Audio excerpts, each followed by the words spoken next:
Hello, Professor Spiro, and anyone watching this, and thank you for putting up with the slightly awkward angle of this video and all, and thank you for watching the video. Hey, this assignment requires me to talk about a way in which my identity has led to me feeling misunderstood or excluded within a community. But I think for myself, and specifically for myself here within this class, it might be more important to acknowledge the ways in which it has not led to me feeling this way. It's impossible to label any ascribed identity group as one that is living life on, say, an easy mode, right? There's always more that meets the eye to everyone, regardless of ascribed identities, myself included in that. However, that being said, if an easy mode did exist, it would without a doubt be parts consisting of a cis, heterosexual, white, middle-class man from America, both in terms of the American scale and globally. While I was of course aware of this before, my time in Japan has only helped me develop that frame a little bit more. So while I understand that this deviates in a way from what the assignment calls for, I do truly believe that I would actually have to greatly exaggerate or even lie to discuss a way in which my identity has led to any form of ostracization in a serious way. I genuinely believe that my privilege is how my identity relates to the prompt, and I think that it would be disingenuous to what my identity and experiences have been, both at home and abroad, for me to not talk about it. There's jokes you can make about how homogenized Japan is, but in belonging to an outgroup for the first time in my life, it frames how much of a bubble I've lived in for the rest of it. For all the numbers you can rattle off about Japanese homogenous society, I can't say that growing up in Cape Cod, Massachusetts is an experience in diversity.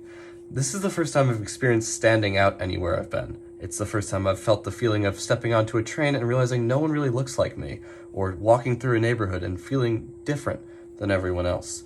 This weird feeling of standing out is something that must resonate with minorities all over the world. The difference being that mine and my experience doesn't actually lead to any actual oppression. Japan, despite me not speaking the language of the country in a functional way, has been nothing but welcoming to me, which is incredible, and I really do appreciate it. But I know it's an experience for me, and not a universal one. I don't get the same glares and hesitancies that my black friends do around here, when walking around here. I don't have to experience knowing that my sexuality is not legally welcomed by the government like my LGBT friends do. It is incredibly relieving to be welcomed when I stand out, but I cannot imagine what the inverse must feel like. Not only in terms of going abroad, but for me to wrap my head around being in a place that you would consider home and still feeling like you might stand out where you aren't fully welcomed. It's a really terrible idea. All sorts of ascribed identity groups suffer with this in America and on a global scale.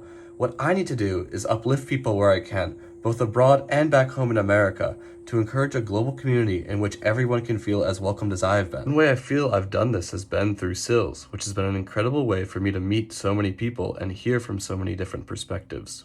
Everyone has taken interest in learning about one another and hearing perspectives that we can all provide. It's been a very hopeful little bubble of the global community. I've learned so much about Japan and plenty of other countries, including my own of America, in coming here, and I truly do feel like I understand what it means to be a global citizen more now. I not only feel like the school has given me so much, but I feel like I have given people things too.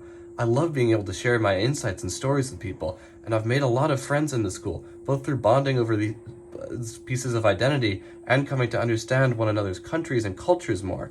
It's all connected. It all feels really good. It truly made me feel like a global citizen for the first time in ways, and it's been crucial for my personal identity development, because when we develop our global identities, we develop our personal ones too. Professor Spiro, this has been an incredibly well-run experience, and I really appreciate how the group setup let me meet and talk to so many of my classmates. And of course, thank you everyone in this class. You've all helped me understand the world, your identity, and with it, my identity more, especially those of you who I worked in these groups with. Part of learning about how to uplift people is, of course, learning about people, and with that, learning about yourself. And this class has been an incredible experience in exactly that. There can be a lot of barriers to becoming a global citizen. English is difficult. Nihongo wa muzukashii. But this school and this class have taught me that there's far more that connects us than separates us, and that we can work together as global citizens to share in this global culture we have. We should all strive for a globe as welcoming as this class and program have been. This semester has given me an incredible perspective on the world, and I'm happy to say I'm a part of it. I am Waseda. I am CILS.